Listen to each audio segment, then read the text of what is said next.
certo? Então vamos começar. Boa tarde a todos. Sejam muito bem-vindos ao painel Mais Lideranças, o caminho à direita e à esquerda.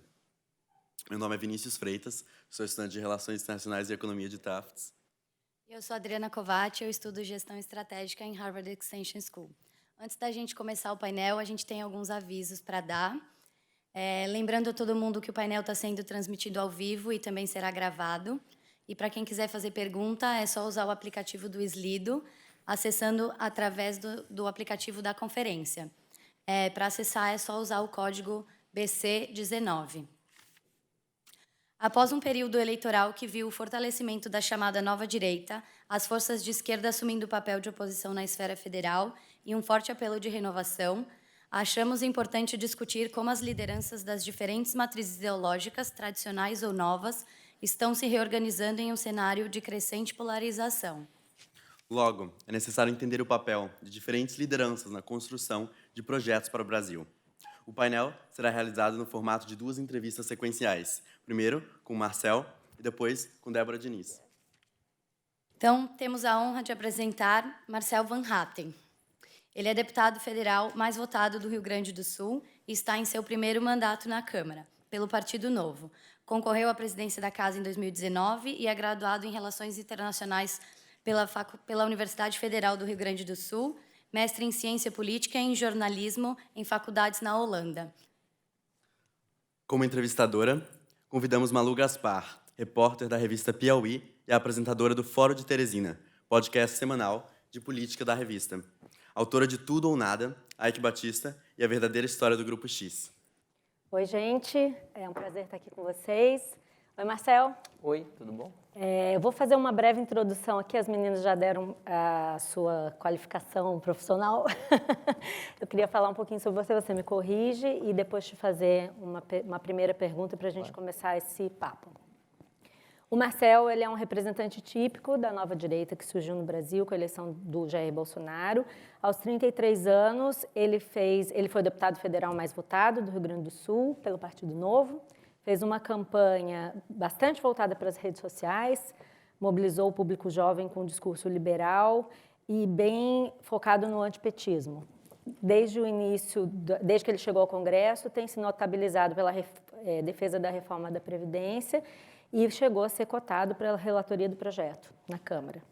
Seguindo as regras do Partido Novo, ele pagou sua campanha a partir da arrecadação de recursos na internet e a sua primeira proposta a ser votada no Congresso previa que os partidos fossem autorizados a devolver ao Tesouro as sobras do fundo partidário.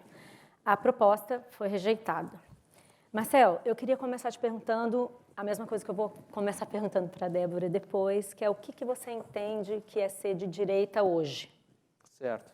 Bom, de novo, boa tarde a todos. Eu quero fazer um agradecimento especial ao governador Romeu Zema, do estado de Minas, que está aqui, e dizer que, independentemente da sua presença, eu iniciaria dizendo, inclusive, a todos que estão assistindo, a gente combinou com o Paulo Ganimi, também no outro painel, em ato de desagravo ao que foi dito ontem, Ciro Gomes, que é muito bom em espalhar fake news, espalhou uma sobre o governador Zema. Então, só para deixar bem claro que o que foi dito ontem não corresponde em nada com a realidade dos fatos. Faço questão só de fazer essa ressalva inicial, porque ontem não houve oportunidade. Mas o pessoal não sabe o que foi dito ontem.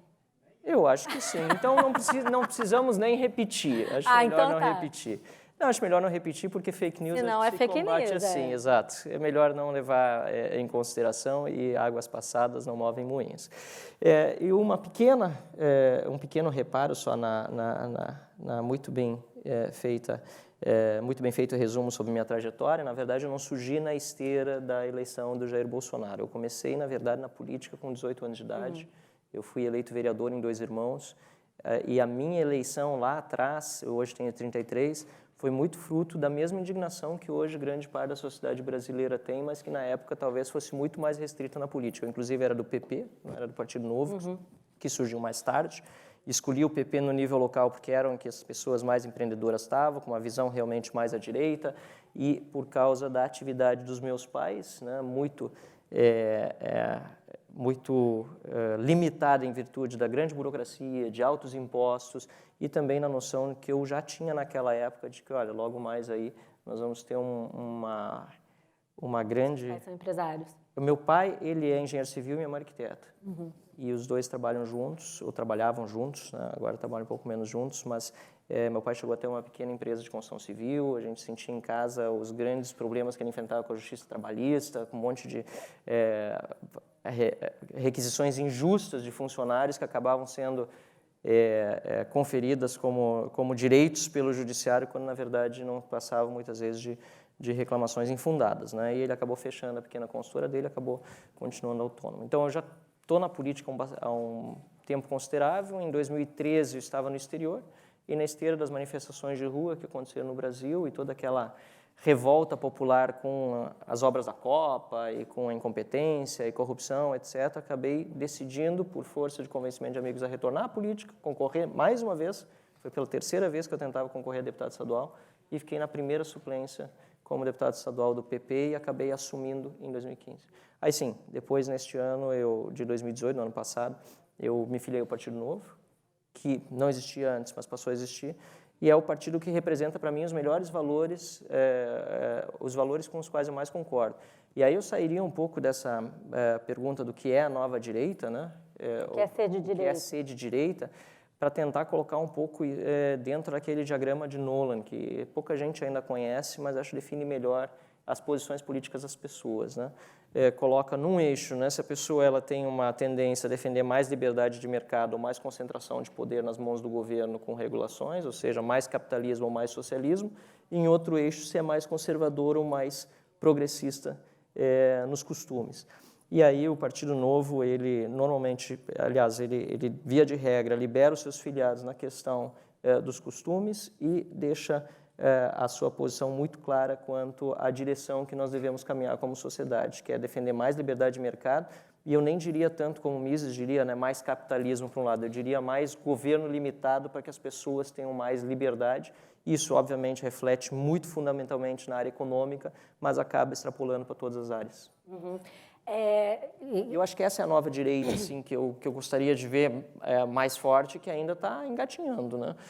Pelo menos do ponto de vista formal, intelectual e mesmo político. A gente vê na Câmara dos Deputados, o Novo é um partido independente, é um partido que tem justamente essa posição para se diferenciar dos outros e dizer, nós não estamos nem do lado de uma direita autoritária e nem também do lado de uma esquerda libertária. Nós estamos trabalhando para que o Brasil possa ser uma economia de mercado, tenha um governo limitado e que a gente possa ter mais prosperidade e felicidade para todos. Só que essa pauta de direita econômica, ela anda junto com uma pauta de costumes conservadora, né? E que eu estou entendendo que no seu diagrama de Nolan você está mais para a parte econômica e não está tão filiado a essas agendas conservadoras, né? Mas eu acho que, como os discursos vêm junto, a gente gerou nessa campanha uma retórica bastante agressiva. A gente viu acontecer uma retórica bastante agressiva que empurrou para os dois polos opostos, né, direita e esquerda, num esquema de polarização muito forte, né?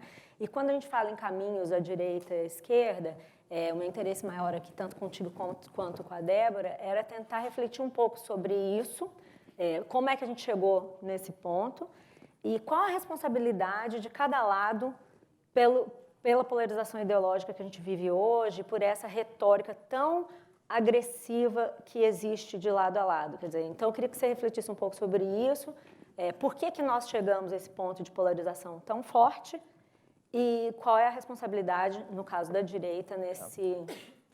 Na verdade, a gente tem dois aspectos a questão da polarização. Eu costumo separar eles no aspecto negativo, que é o que as pessoas normalmente citam, e o aspecto positivo, ou pelo menos de direcionamento do debate, né? O aspecto negativo é esse da intolerância, é o de não aceitar o que o outro pensa.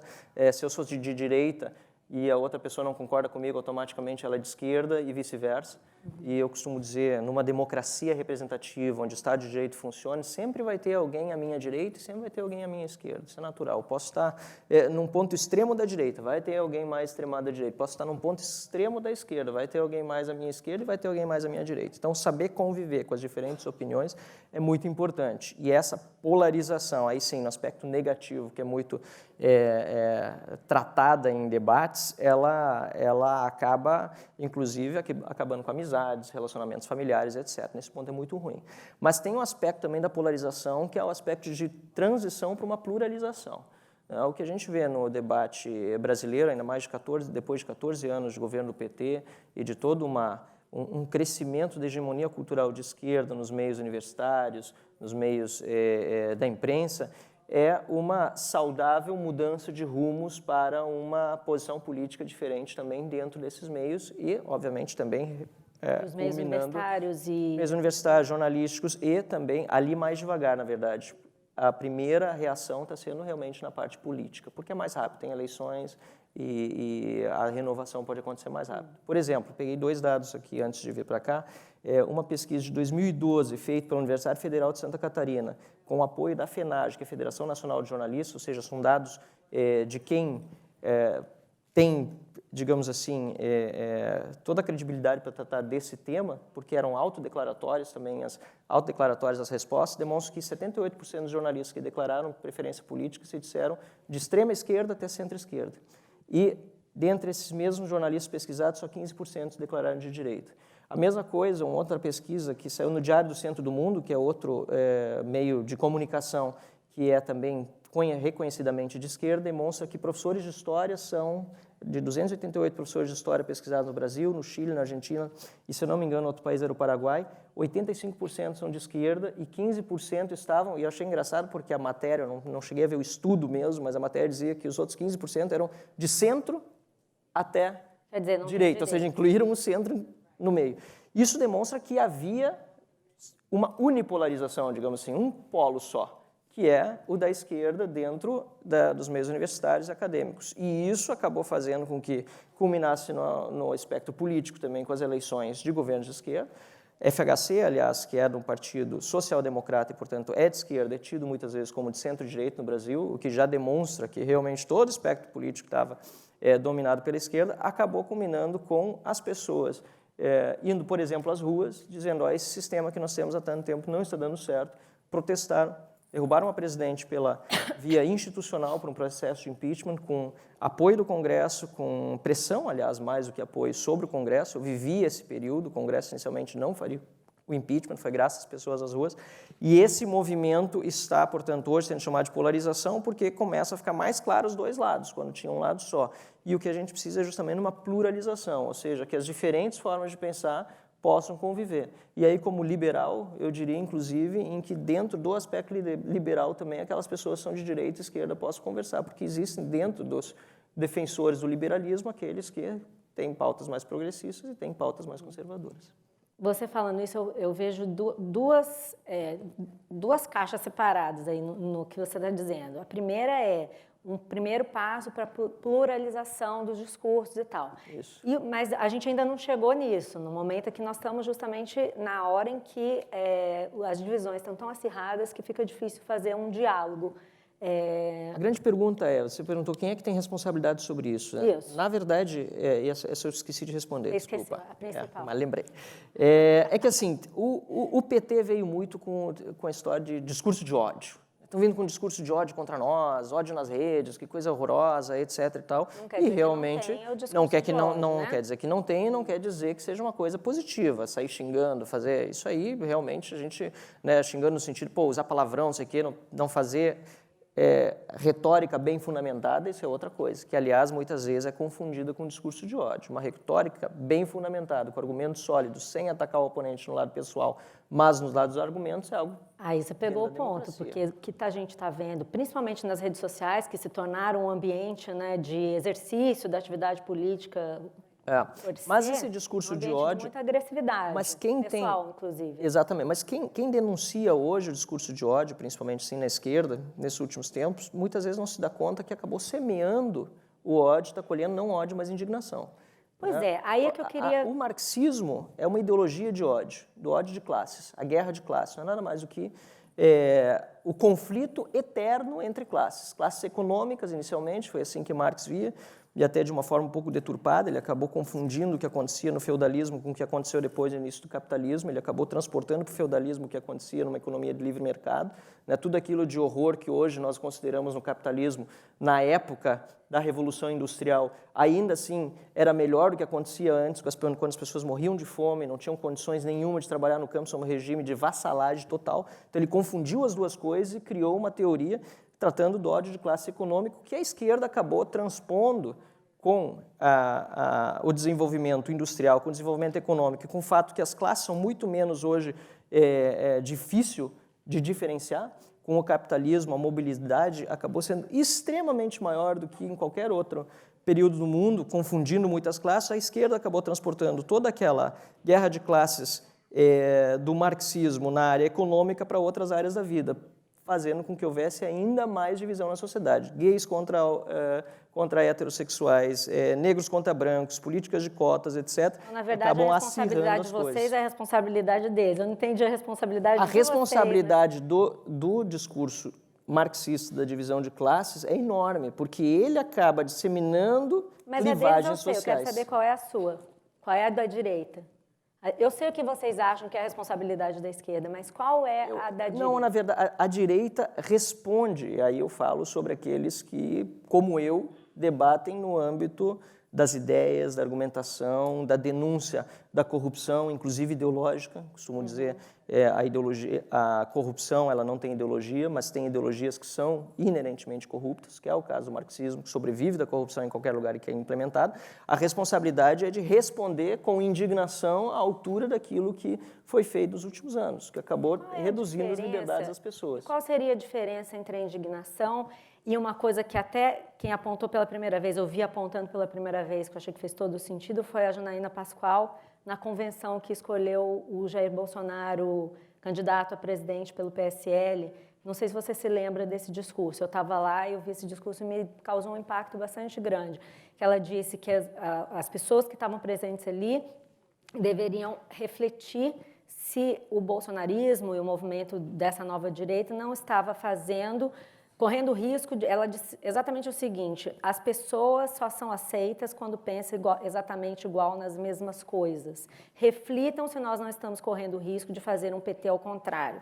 Então, uma coisa é a indignação e outra coisa é quando você descamba para um PT ao contrário. Tudo aquilo que você critica, você praticar com o sinal oposto. Exatamente. Qual é o risco disso estar acontecendo? Quer dizer, a gente está vendo isso em grande medida produzindo justamente essa divisão. De novo, essa não é uma postura democrática, né? A de intolerância contra a opinião alheia. E, de novo, também o Partido Novo, pelo menos nesse ponto específico, tem demonstrado na Câmara dos Deputados como fazer uma oposição às coisas erradas em ambos os lados, sem descambar de forma nenhuma para ataque pessoal, sem descambar para ameaça, sem descambar para nada que acabe ameaçando a própria democracia. Eu acho que é muito importante tocar nesse ponto, porque essa responsabilidade precisa ser de todos, de quem está na direita e de quem está na esquerda. E como é que você apoia um governo que, ao mesmo tempo, está adotando as pautas liberais do Partido Novo e, por outro lado, muitas vezes fomenta esse tipo de atitude, com posts? E como é que você se equilibra nisso e como é que você deixa claro esse compromisso com uma pluralidade democrática e tal? Como é que você, como deputado, vai fazer isso? Não, o Novo sempre se declarou independente, nós não apoiamos o governo, né? Sim, mas eu digo na prática, assim, na sua atuação como deputado. As pautas que são de interesse da sociedade brasileira, nem digo do Partido Novo, têm a nossa aderência automática, né? A questão da reforma da Previdência, a questão da reforma tributária, tudo que precisa ser feito no Brasil em relação à reforma política. A da Previdência, aliás, é fundamental porque a gente discute um déficit fiscal e a gente trata de discutir a qualidade do gasto, né? Em vez da quantidade do gasto. Muitas vezes se fala, mas gastar um percentual X sobre o PIB é algo natural, principalmente em países ditos mais avançados. Sim, mas esses países enriqueceram antes de chegar nesse ponto, de conseguir fazer distribuição de renda e ainda assim também estão retornando em muitos aspectos nas suas políticas de assistência social e, além disso, eles têm uma liberdade de mercado muito bem preservada. Então, a gente deixa muito claro quais são as pautas em que o Partido Novo está junto, o que nós temos para apresentar para o país de apoio às iniciativas do governo que venham a favorecer o Brasil, e não tem problema nenhum em se declarar contrariado com pautas que não sejam afinadas com aquilo que nós pensamos. Privatizações, por exemplo. Jair Bolsonaro já disse por algumas vezes que Eletrobras, por exemplo, ele já não achava mais que era importante privatizar.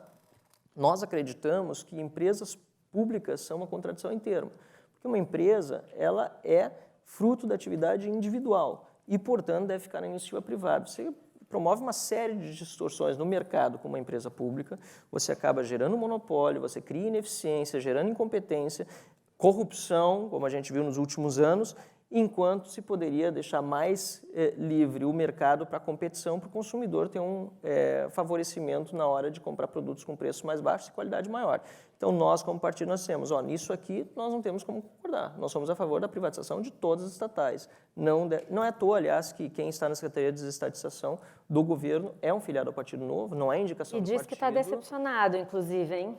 E aí você vê qual é a postura de um filiado do Partido Novo, com várias coisas, sem dúvida. Aí você vê qual é a postura de um filiado do Partido Novo. Ele é secretário de desestatização, você poderia até questionar, poxa, mas ele é secretário, deveria obediência ao presidente da República. Sim, é verdade. Ele, assim como qualquer secretário, né, governador, ele está junto num time. Mas, ao mesmo tempo, ele não tem compromisso com a ilusão de dizer, olha, eu estou satisfeito com esse governo, aqui está maravilhoso, apesar de eu não estar conseguindo fazer o meu serviço. Não, ele foi muito transparente, tem algumas coisas que eu não estou conseguindo fazer e isso me frustra. O que é eliminatório para vocês nesse caso, então? Só para concluir, aí entra um pouco também o papel da imprensa, que é fundamental, e a liberdade de imprensa tem que ser assegurada, de captar os sentimentos e acabar jogando a manchete. Mas a gente sabe que a parte da frustração foi uma parte da entrevista só. Ele falou muitas outras coisas positivas. Mas em época de clickbait, em época de redes sociais, em época de rapidez com as informações, muitas vezes o que a imprensa faz, isso tem uma série de estudos demonstrando isso, pega a parte mais polêmica, muito mais do que no passado, quando o jornalismo impresso chegava só no dia seguinte, dava para tratar melhor a informação, pega aquela coisa que é mais gritante na entrevista e toca na manchete. Bom, você é jornalista, né? Você conhece o conceito de lead, né? Mas exatamente isso que acontece. Mas lead é aquilo que chama atenção. Não só conheço o conceito de lead, como a gente percebeu, e quando eu fiz meu mestrado na Holanda em jornalismo, eu já não me lembro quais eram os autores, mas algumas pesquisas demonstrando, acadêmicas, né, que dos anos 50, 60 para cá, houve uma valorização muito maior do sensacionalismo nas manchetes do que no passado. Porque é tudo muito mais rápido, vai para a rede social, vai para o Facebook o título, e você precisa garantir que tem um número de cliques suficientes para economia do teu meio de comunicação poder Quero girar, muito falar disso, mas eu queria só terminar um negócio que você estava falando aí sobre a não alinhamento automático. Eu queria só completar esse ponto. Então, vocês estão automaticamente alinhados em temas econômicos e eu entendo que vocês deixam seus filiados livres para votarem conforme eles quiserem em temas de costumes e outras agendas. Então, já que a gente está falando aqui em doutrinação ideológica, nessa coisa de você ser totalitário, né? Você tem o totalitarismo de esquerda ou de direita. Como é que um filiado do Novo, como é que o Marcel Van Hatten reage, por exemplo, quando um ministro da Educação diz que vai reescrever os livros didáticos? Para mudar a versão sobre o golpe, por exemplo, a ditadura ou a revolução, como se queira chamar. Ou quando ele faz um comunicado dizendo para que se cante o hino nacional e se recite o slogan de campanha do presidente Bolsonaro. Como é que vocês vão se posicionar com relação a isso, sem machucar a ligação que vocês têm com o governo Bolsonaro nos temas econômicos? Sendo muito transparentes, acho nada melhor do que a verdade. Né? Quando Qual que é a sua fala posição? A verdade, contrária essas duas coisas. Assim. Mas, obviamente, que precisa fazer reflexão sobre as duas coisas. A primeira, a questão do hino nacional e do patriotismo, que é fundamental nas escolas. A gente sabe que, no passado, pelo menos, quando eu era estudante, já não é tanto tempo atrás assim, se fazia muito mais hora cívica do que a gente vê sendo feito hoje na escola. Eu acho que isso é positivo para a disciplina das crianças, para o amor à pátria, para o sentimento de união nacional, é positivo. Agora, a forma como foi feita, inclusive, utilizando o slogan de campanha, é negativo. Mesma coisa sobre reescrita de livro da história. Quem é campeão em reescrever história, justamente, são os governos totalitários. São o pessoal, os comunistas cansam de tirar de esquerda e direita, comunistas, nazistas e mesmo nos países hoje ainda governados por regimes totalitários, fotos são apagadas, histórias são alteradas, a imprensa não é livre, etc, etc, etc. Agora, também nós não podemos negar que há um outro lado da história, ou há uma parte da história que não está mais bem contada no Brasil. E isso precisa ser lembrado. A questão de 1964, por exemplo, eu peguei ainda no dia 31 de março, toda essa confusão que estava nas redes, eu não me pronunciei, não quis entrar na polêmica, mas peguei um livro que herdei do meu avô aí sobre Castelo Branco do final dos anos 80. E o livro da história, contando a história de Castelo Branco, que está ali relatado, é muito diferente do que a gente acaba lendo hoje, ou pelo menos hoje é muito mais superficial. A forma como tudo aconteceu. Não se justifica que o autor... Não entendi. Não, a tese é exatamente essa. Hoje, 85% dos professores são de história. A própria esquerda diz que a história é escrita pelos vencedores. Sendo 85% dos professores de história, quem tem escrito a história até agora é justamente a esquerda. Matéria de jornal essa semana sobre a questão de 1964 dizia foi um golpe de Estado, tudo bem, é verdade, que acabou gerando 434 mortos. 434, algo assim. Mas nenhum lugar dizia que uma parte desse foi promovido pelo Estado e outro por ataques terroristas da esquerda, que tinha interesse, sim, de fazer do Brasil uma ditadura também do lado da esquerda. Então, não estou me alinhando a quem defende uma ditadura do lado da direita, pelo contrário. Por isso, tanta falta faz pessoas de direita com defesa liberal, de liberdades. Não serve nenhuma dessas duas coisas. Deveria ter sido resolvido de uma outra forma institucional. Porém, naquela época, lendo os livros de história, nós vimos como aconteceu. Pessoas foram às ruas, a imprensa apoiou.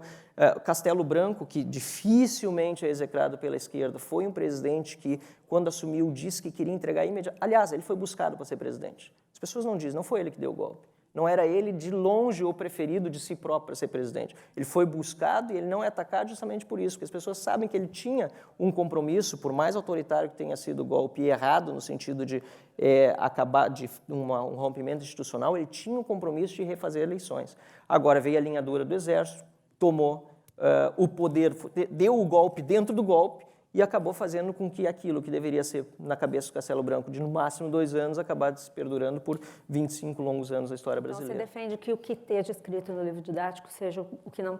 Assim, mas é uma batalha de longo prazo. Não, mas a resposta é a seguinte, Malu, não é algo que o ministro, sendo bem objetivo, possa mudar da noite para o dia.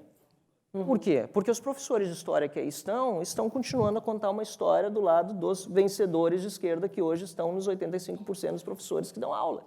Então, à medida que nós tivermos uma alteração também nesse perfil e mais pessoas de direita tiverem interesse de ser professor, de ser jornalista, que é uma coisa muito difícil.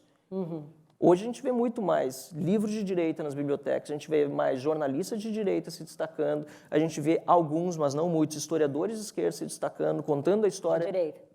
De direita se destacando, de esquerda tem vários.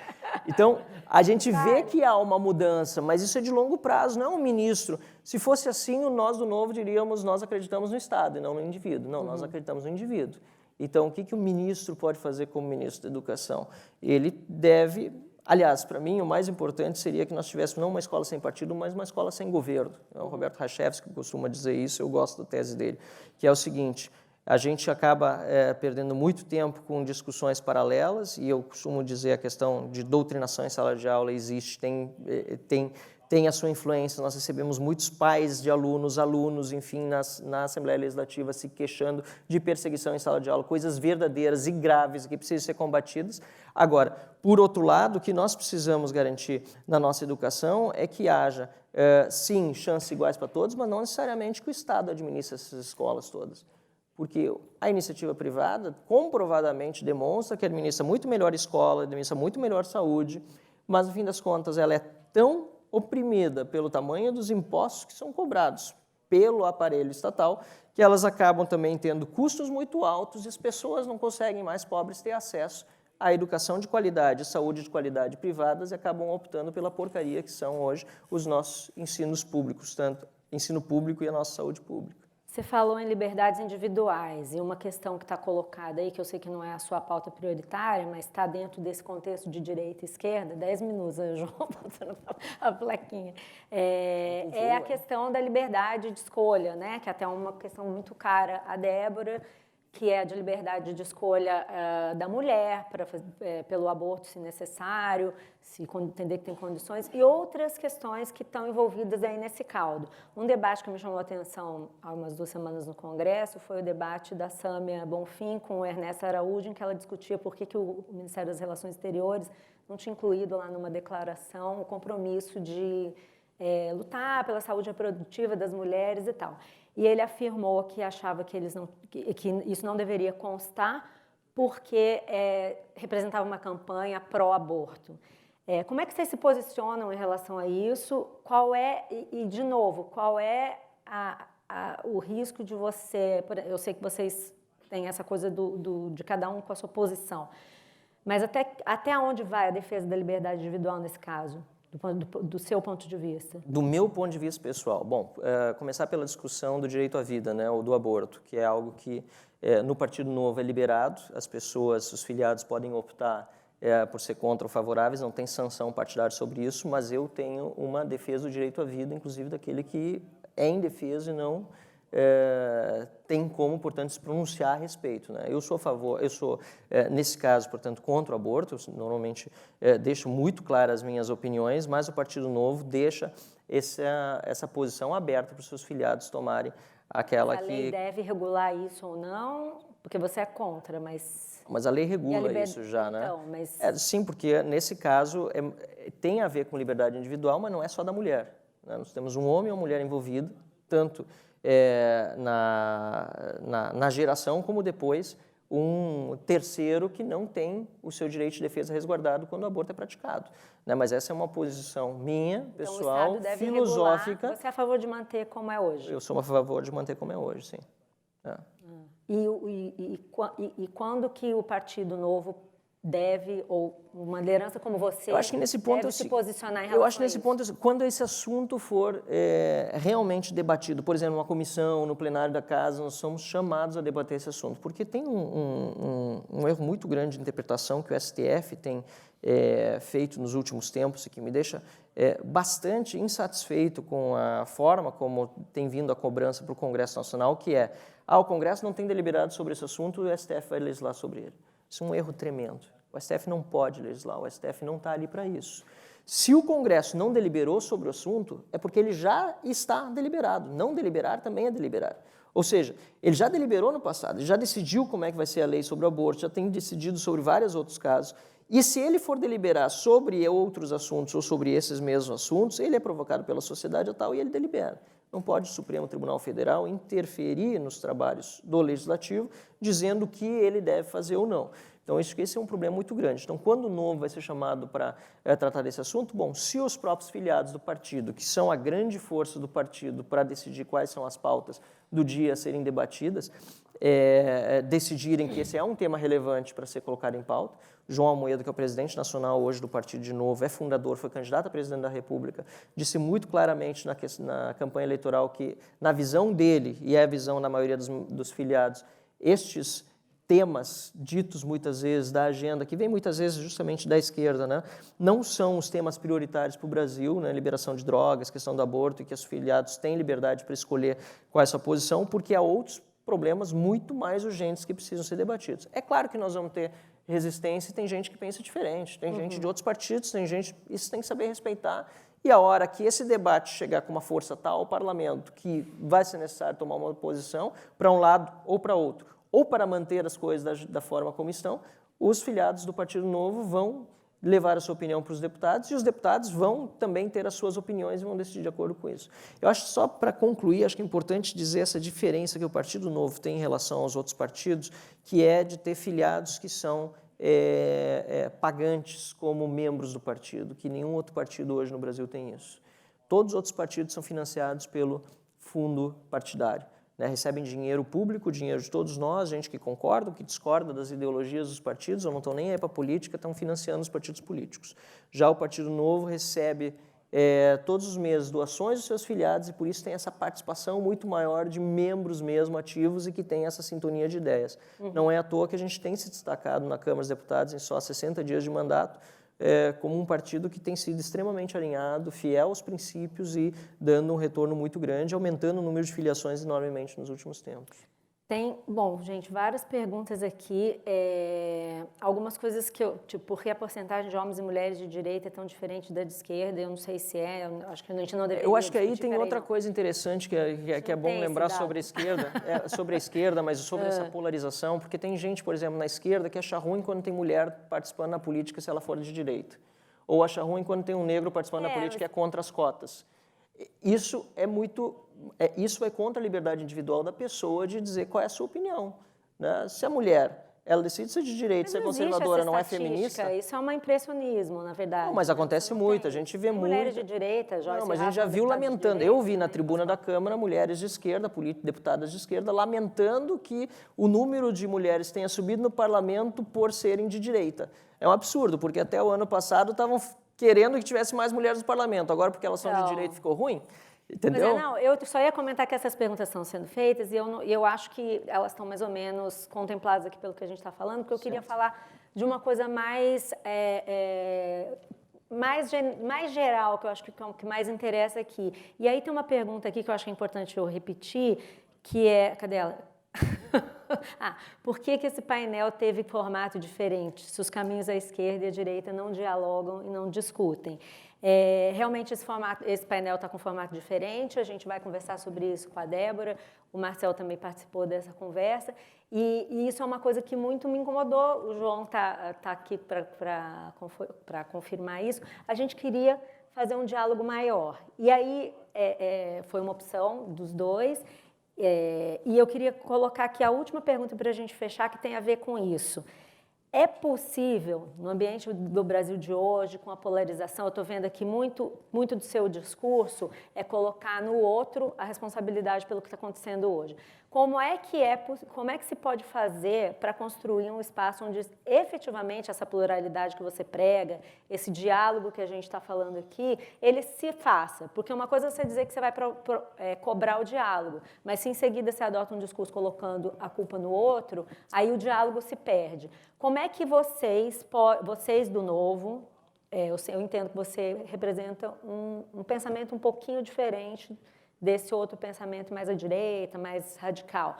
Mas como é que vocês podem fazer isso? Onde é que você constrói esse espaço de diálogo? Eu acho que não é botar a responsabilidade no outro, é encontrar onde estão as causas da situação que nós estamos enfrentando agora. Né? E aí? Então é muito mais do que dizer a responsabilidade é do fulano de tal, que é do partido tal, que ele tá... Não é isso. A esquerda e a direita. Mas é identificar dentro do processo político quem está ali para fortalecer a democracia, o Estado de Direito, quem está ali, a gente conversou antes, a Débora e eu, quem está ali para falar sobre a verdade, ainda que seja baseado nos argumentos e nos fatos que você tem naquele momento, às vezes ali adiante você vai mudar de opinião porque vieram novos fatos, vieram novos argumentos, te fizeram repensar. É quem está ali para fazer um debate honesto e quem está ali para fazer um debate rasteiro, para ser um ator de si próprio, quem está só fazendo realmente... E isso tem, aliás, não só no aspecto ideológico, porque há aqueles que, por causa da clivagem ideológica, têm determinadas posições políticas e não vão mudar, porque sabem que se mudarem de posição política, mesmo que sejam convencidos do contrário, vão perder o seu eleitorado.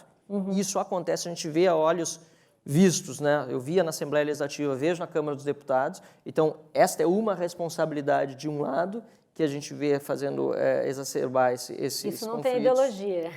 Não, mas nesse caso é por ideologia. Essa resposta ao eleitorado é uma resposta que... Não, mas eu percebo... Não, mas o populismo, ele é... É que eu ouvi muito deputado, não vou dizer de que partido, que veio no final num discurso dizer, não, Marcelo, eu sei que não é bem assim, mas se eu não falar dessa forma, eu vou perder meu eleitorado. E também tem aquela velha prática paternalista, clientelística brasileira, que também leva muitos e muitos representantes do povo a votarem de acordo com a determinação de cima para baixo do governo, porque senão eles vão perder as benesses, os cargos, os privilégios, e não por questão de convicção ideológica, né, ou de convicção principiológica. Então, acho que é muito mais achar onde estão as responsabilidades e buscar, aí sim, o diálogo de direita, de esquerda, quem está um pouquinho mais à minha direita, um pouquinho mais à minha esquerda, ou muito mais à direita ou à esquerda, com base em fatos, em argumentos, buscar realmente ter um diálogo sadio, do que fomentar esse clima de conflito que não faz bem realmente para uma democracia. Tem tempo? Acabou? Time over. Vem com legenda. Gente, então, obrigada, Marcel, obrigada a vocês. A gente vai passar para a Débora. Vamos ver se a gente constrói esse diálogo, então, né? A partir de agora. Obrigado, pessoal.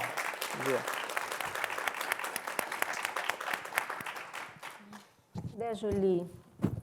Aqui. Minha cola. Você está com o seu caixinha aqui. Então tá. Marcel, não precisa tirar, não. Não precisa tirar. Não? Ela tem um também para ela.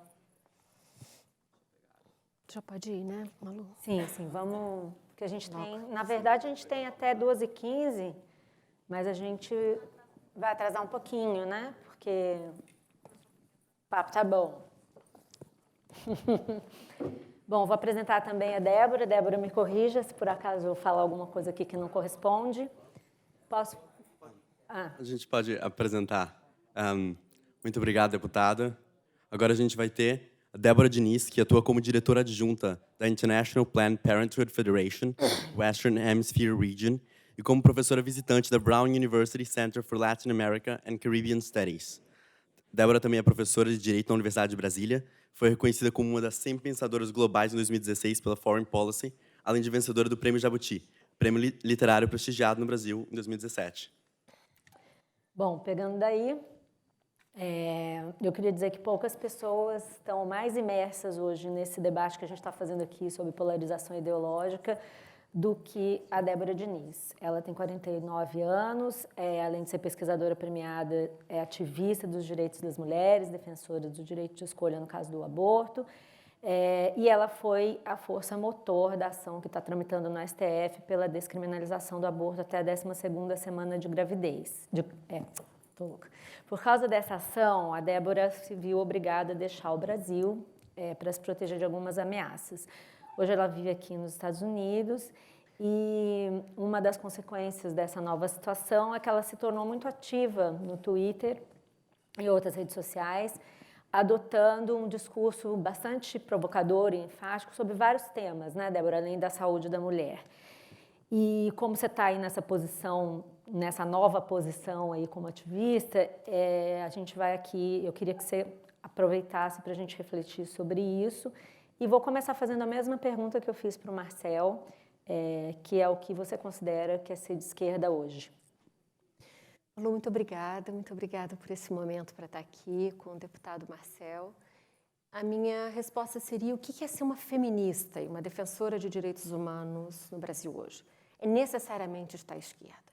Então, essa é uma classificação que foi dada pelos organizadores da conferência a mim. Eu não sou uma... Você não se coloca nessa caixinha? Não, eu me coloco em qualquer caixinha que queiram me colocar, desde que represente a voz a qual eu me identifico. Então, a minha identificação nesse momento como uma feminista e uma ativista de direitos humanos tem pelo menos 3 grandes compromissos. O primeiro é fazer sim uma resistência ao discurso do ódio. Diferente do que disse o deputado, nós não estamos falando de xingamento. Nós estamos falando da impossibilidade de estar na vida pública. Essa é a minha vida hoje. Eu não posso mais retornar à universidade. Então, nós não estamos falando de meias palavras, do que as pessoas acham que eu fui ameaçada. Não, eu sou impossibilitada de estar na vida pública. Essa é a minha primeira aparição pública em muitos meses. Então, nós estamos falando, sim, de um Estado que se aproxima de um Estado que é de terrorismo. Nós não estamos só falando de discordância. Uma das razões pela qual nós estamos numa configuração de mesa dessa maneira que nós podemos conversar depois.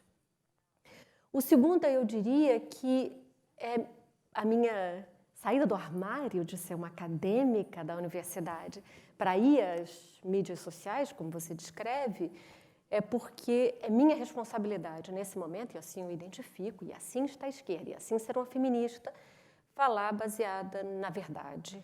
E não é nos fatos que aparecem diante de mim. É nos fatos dos quais eu posso provar, pela argumentação científica e acadêmica, que sim correspondem à verdade. Se nós estamos vivendo esse tempo de pós-verdade e de mentiras, eu acredito que nós estamos retornando a um tempo de retorno da verdade. De que nós precisamos fazer a pergunta: quem fala, como fala, por que fala e baseado no quê? Então, estar à esquerda, nesse momento, a mim, representa estar em risco, representa ser intransigente com a defesa de direitos fundamentais e de direitos humanos e das mulheres, e sim, retornar à verdade como uma forma de argumentação política. E é por isso que você tem se tornado muito ativa nas redes sociais? Porque eu tomei para mim a sua pergunta ao deputado. Qual é a minha responsabilidade no que nós estamos vivendo? A minha primeira reação foi talvez fazer como ele, mas eu sou uma vítima dessa história. Eu estou sendo impedida, minha família está sendo impedida de transitar, eu estou sendo impedida de dar aula. Eu sou uma vítima. Fazer essa pergunta a mim é fazer a pergunta contínua do opressor. Qual é a responsabilização da vítima? Mas eu resolvi mudar a minha pergunta por todas as representações de privilégios da qual eu incorporo. Uma professora universitária, uma mulher branca, uma mulher das elites de estratificação social, que é isso que é um professor universitário no país. Eu tinha uma responsabilidade, eu tinha que conversar com o mundo. Eu não tinha que conversar só com os meus colegas acadêmicas. Eu não tinha que conversar só com os alunos que ultrapassaram a fronteira e chegavam à Universidade de Brasília. Eu tinha que conversar com o mundo. Isso já me acompanhava. Não é à toa que eu só escrevo apenas livros acadêmicos ou artigos acadêmicos. Eu fiz filme, eu faço fotografia. O que estiver ao meu alcance, como uma acadêmica de terceiro mundo, da qual não pode acreditar que só uma forma de se comunicar, eu vou fazer. Mas essa é parte de uma responsabilidade. Todos nós nos acomodamos nos nossos privilégios e fazemos dos nossos privilégios o nosso nicho de conversa. Essa é a minha responsabilidade com a história. Mas você está falando da sua responsabilidade daqui para frente, né? E aí eu queria um pouco também que você falasse da responsabilidade de chegar até aqui. Porque, por exemplo, lendo para a gente, para esse papo nosso, eu achei uns textos do Mark Lilla que fala que a esquerda perdeu o poder, tanto nos Estados Unidos como em outros países, por ter insistido demais em pautas identitárias ligadas à raça, gênero, sexualidade, abandonando as pautas sociais, que também são caras à esquerda. Então, a esquerda, nesse caso, teria se distanciado da sua base e perdido a capacidade de governar.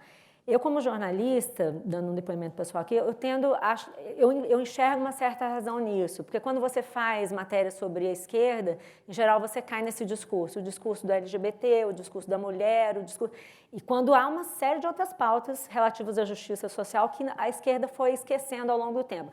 Eu queria saber se você concorda com isso, se você acha que isso é uma parte da explicação para a polarização que a gente vive hoje, como é que se construiu essa situação, qual a responsabilidade da esquerda nisso? A sua pergunta, ela tem já a minha resposta. Eu também já dei a resposta? Ai, que pergunta ruim. Eu queria dizer que a pessoa faz a pergunta.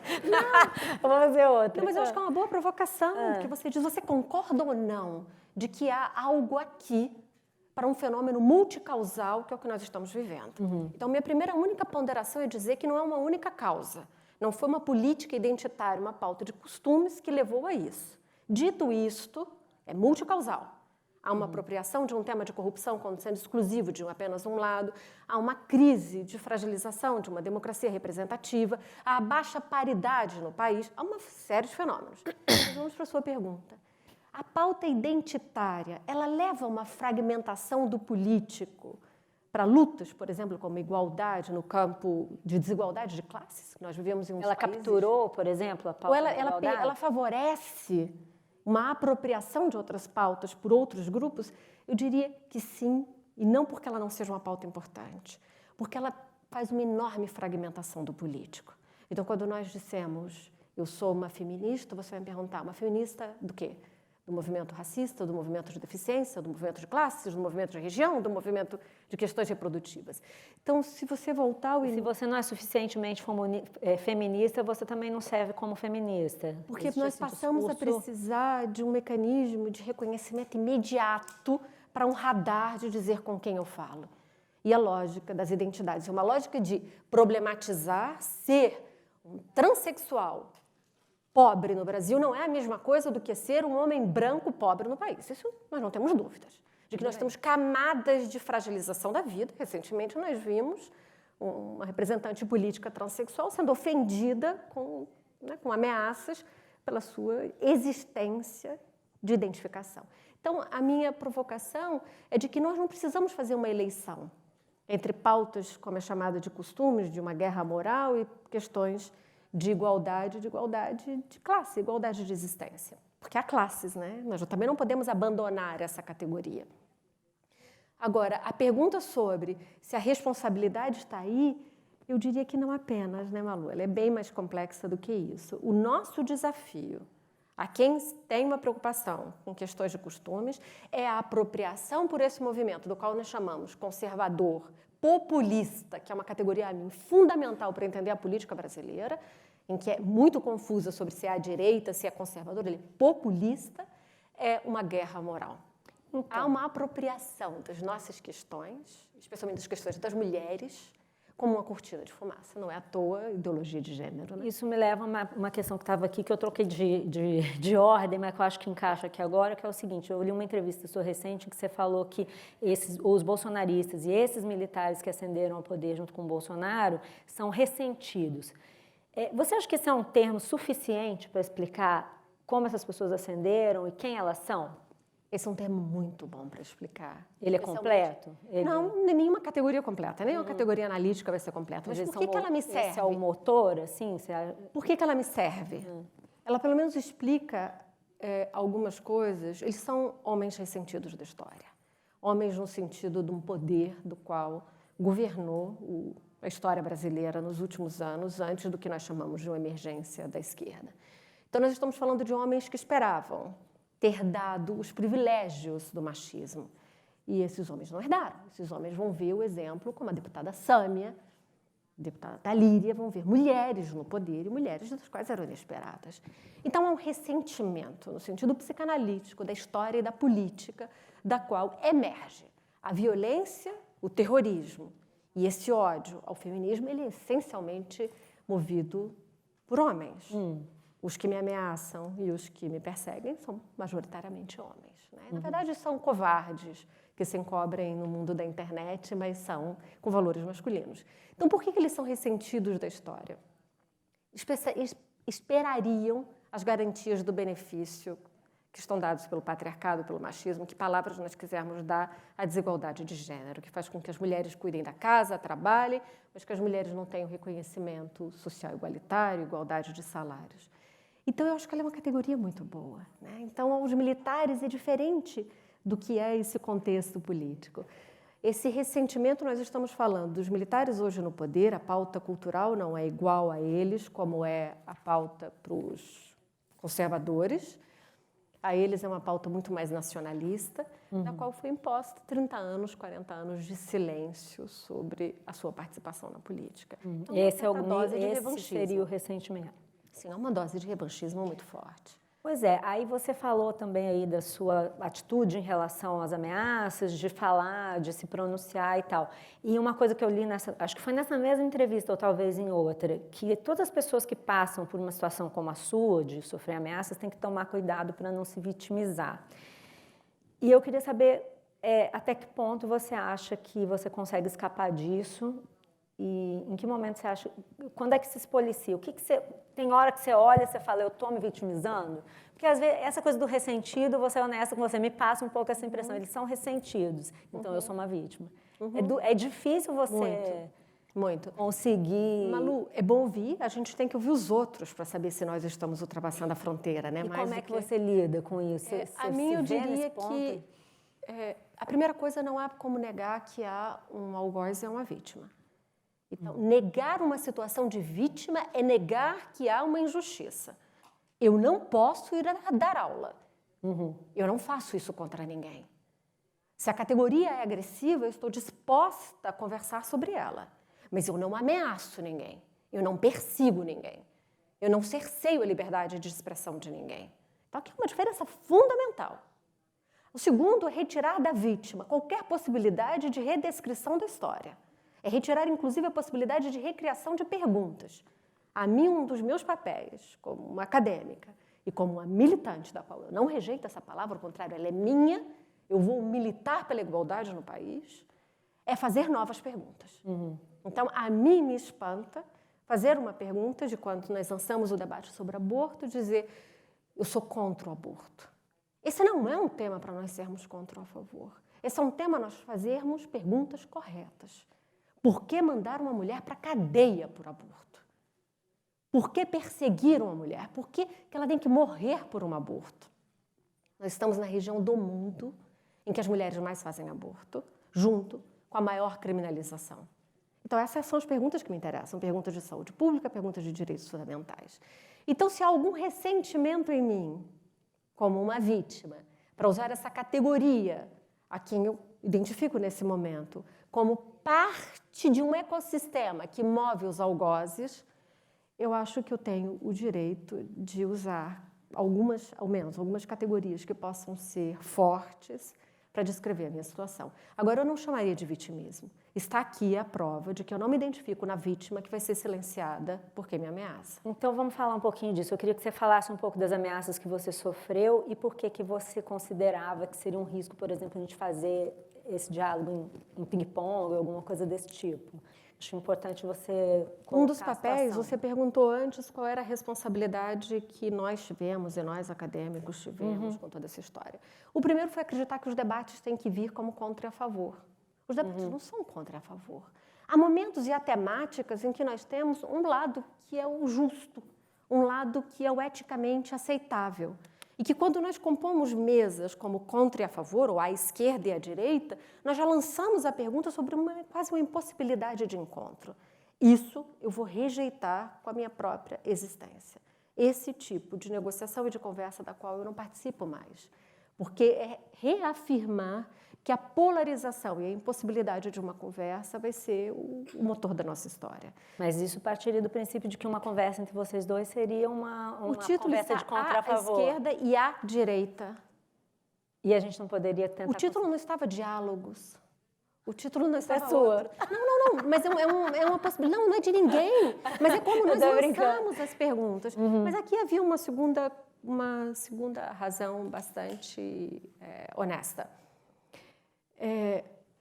Uma posição, eu sou contra o aborto, e essa é Toda a razão pela qual você está aqui hoje. Não tem conversa. Porque a conversa não é eu sou contra ou a favor do aborto. Quais são as evidências que me levam a defender que eu vou prender mulheres, 1 em cada 5 mulheres aos 40 anos, 500 mil de mulheres no Brasil, ou eu não vou prender mulheres. É uma conversa hoje sobre política criminal e política de saúde pública. Não é uma pergunta sobre minhas preferências, minhas crenças, ou dizer de que nós temos algum conflito moral na questão do aborto. Nós temos que nós matamos as mulheres, nós adoecemos as mulheres e nós prendemos as mulheres. Então, nós não temos... E eu só posso conversar do que eu entendo. Então, pelo que você está me dizendo, você não vê hoje uma condição de estabelecer um diálogo à esquerda e à direita, ou seja lá em qual momento no diagrama de Nolan a gente está. Não existe essa possibilidade de diálogo em temas mais genéricos, talvez? Claro que sim, claro que sim. Como é que a gente faz isso? Bem, eu acho que um bom exercício permanente é falar a verdade. Então, quando nós vemos para um debate como esse, você vai me perguntar, e todas as pessoas que podem estar nos ouvindo dizer de onde ela tirou 1 em cada 5. Perguntas do povo que vou olhar. Você vai dizer 1 em cada 5, de onde você tirou? Eu consigo dizer a você todas as rotas dos meus dados. Eu não consigo seguir, no que disse o deputado, as rotas dos dados que ele citou para dizer que tantos por cento dos professores de história no Brasil são de esquerda. Eu consigo duvidar de cada um dos passos para a chegada nesses dados. Então, uma primeira conversa tem que ser, se nós vamos usar a ciência, se nós vamos usar a força dos dados, que eles venham com toda a legitimidade e os critérios da ciência para a validação da verdade. Senão nós conversamos, eu sou contra alguma coisa. E aí eu não consigo conversar no espaço em que eu habito. Então, a possibilidade primeira é, nós temos que legitimar a verdade. O segundo, nós temos que legitimar os bons modos. E uma das minhas admirações ao deputado era o caráter civilizatório de nós dois, eu diríamos, para a conversa. Isso seria a mim um convite a me sentar com ele. Mas primeiro preciso passar o campo de uma moral binária, o segundo, um campo da moral da verdade e dos fatos, e o terceiro, o respeito ao processo civilizatório. O que nós estamos hoje é que nenhum dos três está no debate público. Então, se você não tem um consenso sobre o que seria a verdade... A ciência tem um consenso sobre os métodos que validam a citação de números. Nós temos? Claro que temos. Eu não cito um artigo de jornal sem conhecer exatamente o método e todo um sistema de validação. E quando a gente está no campo da política, que nem sempre isso A política tem que seguir e pautar a verdade. Esse é um dos nossos deveres de participação e de consciência política, fazer uma pergunta não sobre quem fala, mas como fala e baseado no que está dizendo. Claro. De onde foi tirado isso? Esse é um exercício que todos, no tempo histórico que estamos vivendo, temos que conseguir fazer. E esse foi o grande apelo do bolsonarismo para a vitória.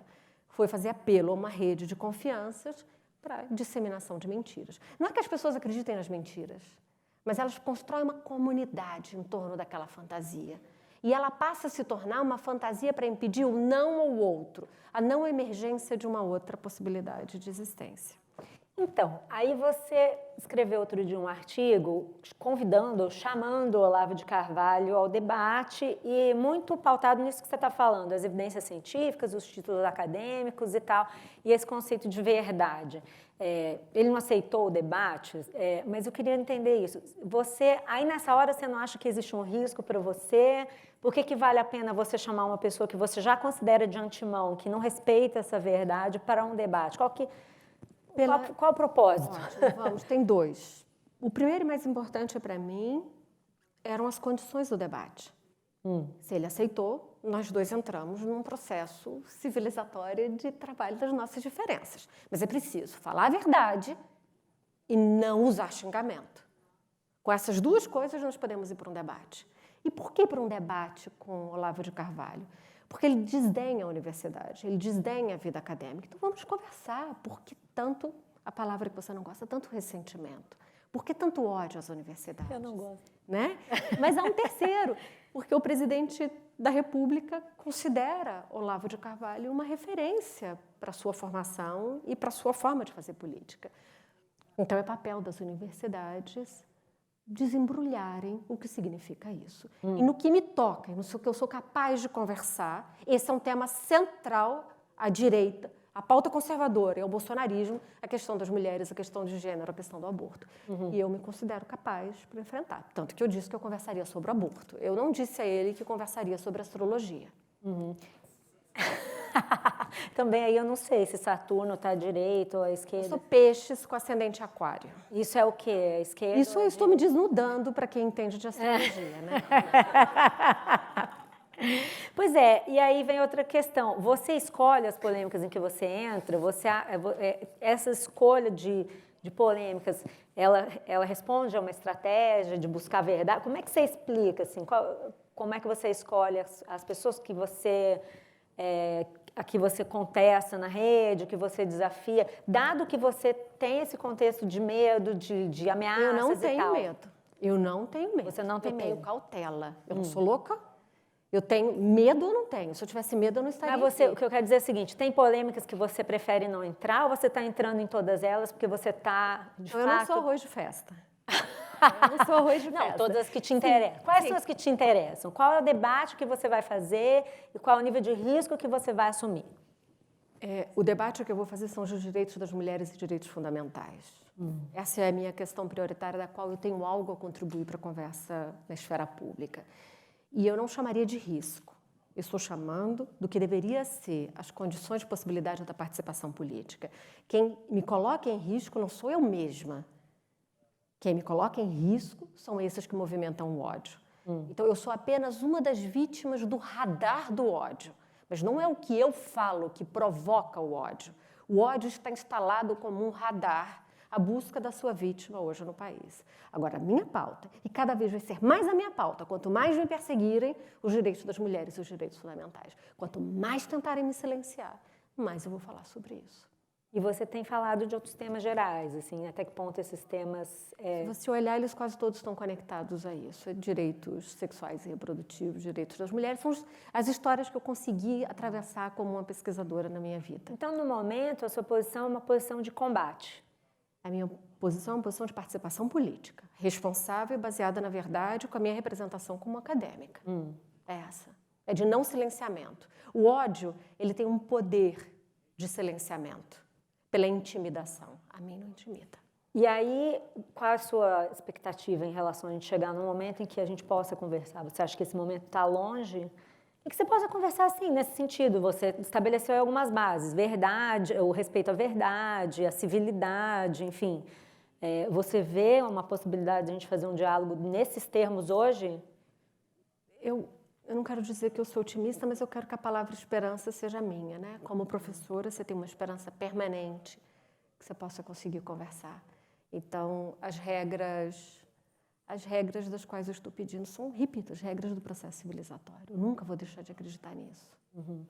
Valeu a pena ter vindo aqui hoje? Sempre valeu, tanto pelo deputado quanto por você e por todas as pessoas. Para mim foi uma bela experiência ouvi-lo. 10 minutos? Tá. A gente estava falando em verdade, você que agora está na rede social, até era uma pergunta que eu ia fazer para o Marcel.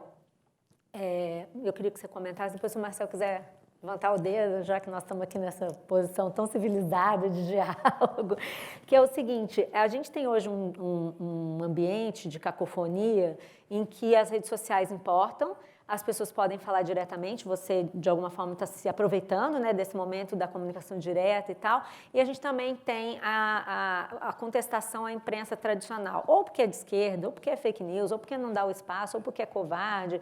Eu que estou na mídia acompanhei durante a eleição, os jornalistas sofreram muitas acusações por não terem combatido o Bolsonaro como deveria ao lado da esquerda e da direita. A gente sabe que é a acusação de fake news.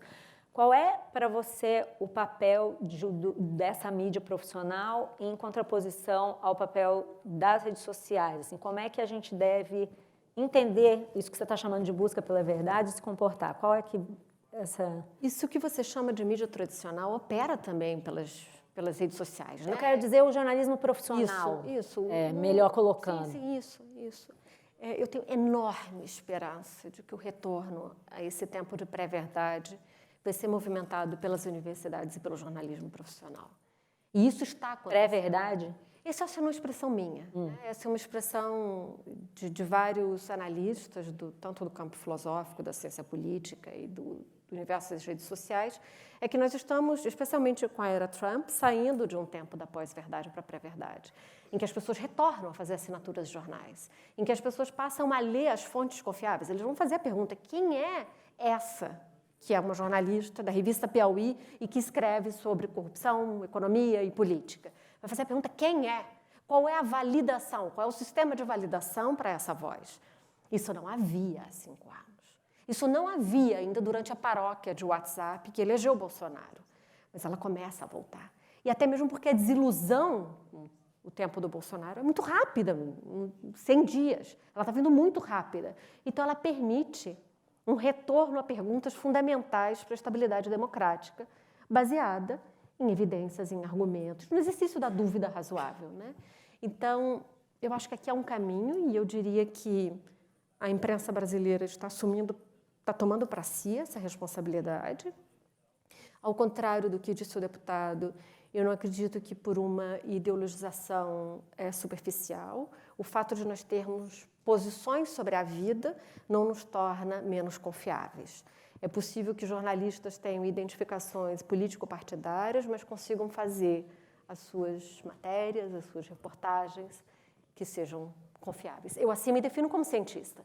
Eu não tenho nenhuma dúvida, quando entro em sala de aula, eu digo aos meus alunos, eu tenho uma agenda feminista para o mundo. Mas aquilo que eu apresento, submetido às regras do método científico, elas são confiáveis. Você vê alguma razão no argumento de quem diz que a universidade se tornou um lugar de doutrinação, Você está na universidade, você sabe que há diversas corporações que se movem na universidade, há interesses, há conflitos como em qualquer outro meio. Até que ponto você acha que existiu essa doutrinação a que o Marcel se referiu e a que muita gente se refere? Doutrinação. Ou ideologização, sei lá, toda a gradação que esse termo contempla. A gente não vai brigar aqui por palavras, né, Malu? Doutrinação, ideologia, o que for.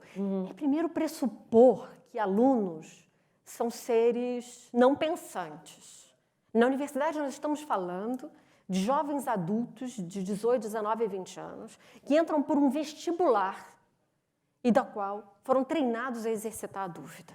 E que vem de diferentes camadas e localizações sociais. Acreditar que um professor é capaz de fazer um regime de doutrinação nesses estudantes é não conhecer a realidade das universidades.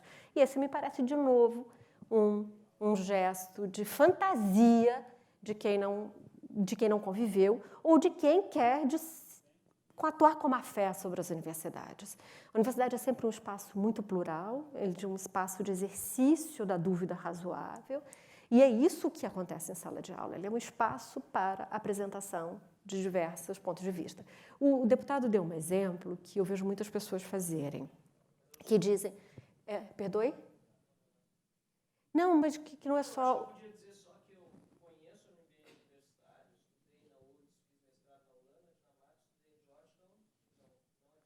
Nós já estamos começando o debate. Não, eu não disse que o senhor atuou com má fé, só para nós evitarmos esse tipo. Essa é a coisa de ser em segundo, né? Acontece isso. Um fala em primeiro, pode falar mais tempo, e o outro que vem depois pode fazer. A gente pode fazer mais 5 minutinhos. Bem, aqui, esse não é os nossos arranjos.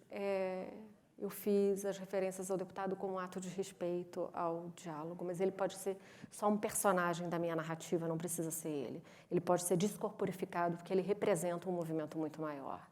Então, a sua pergunta era sobre... Eu tinha perguntado se você via alguma razão nessa coisa da ideologização, assim. Não, eu diria que isso é parte de uma fantasia ou de má fé.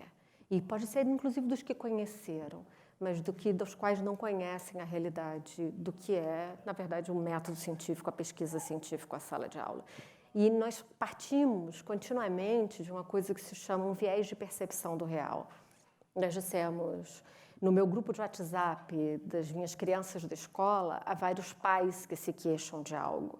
Ou então, chega à minha clínica, no hospital, várias pessoas que se queixam de algo. Isso é um viés de percepção pela bolha da qual você vive a realidade.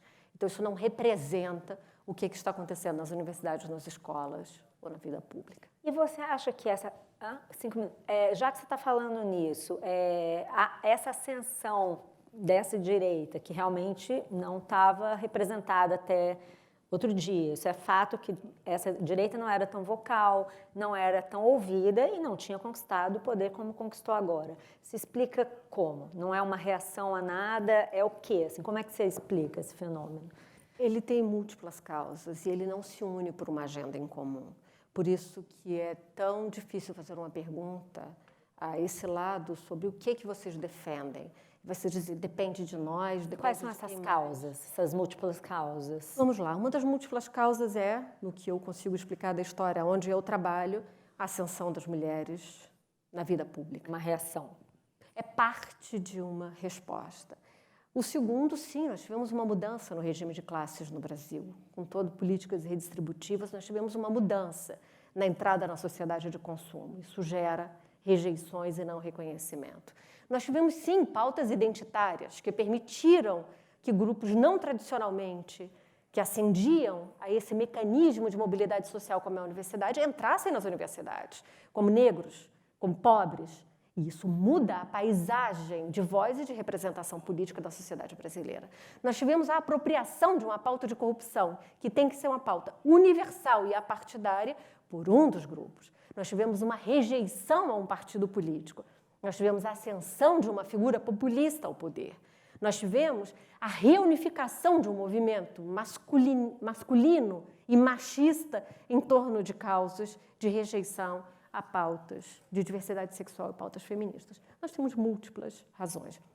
Nós podemos ir para uma explicação de política exterior. O que foi a ascensão do Trump nesse país e a sua influência em países onde o imperialismo americano no campo da política, via a economia, se move, como é a América Latina e o Caribe, da qual sempre teve uma história de participação bélica e econômica dos Estados Unidos. Então, nós podemos ter múltiplas explicações. O que nós vimos em comum nessa onda conservadora, populista, ou de direita, se assim quiser chamar, é uma centralidade das questões de gênero e de perseguição às mulheres e pautas identitárias como uma cortina de fumaça para alguma parte deles, uma fragilidade do debate político. Então, só para encerrar, você acha que ainda nós estamos longe de construir um espaço em que seja possível falar sobre essas questões nesse nível da verdade e da civilidade como você acha que deveria ser? Eu acho que nós estamos exatamente caminhando para ele. É onde está toda a minha esperança. Nós vamos caminhar. Nós vamos cada vez mais fazer uma pergunta às pessoas. De onde você diz isso? Baseado no quê? Foi rápido cansar das mentiras, né? Foi rápido cansar da paróquia, do WhatsApp. Então, aqui eu tenho enorme esperança. Tá bom. Obrigada, gente. Foi um prazer estar com vocês hoje. Esperamos ter contribuído com alguma coisa nesse debate.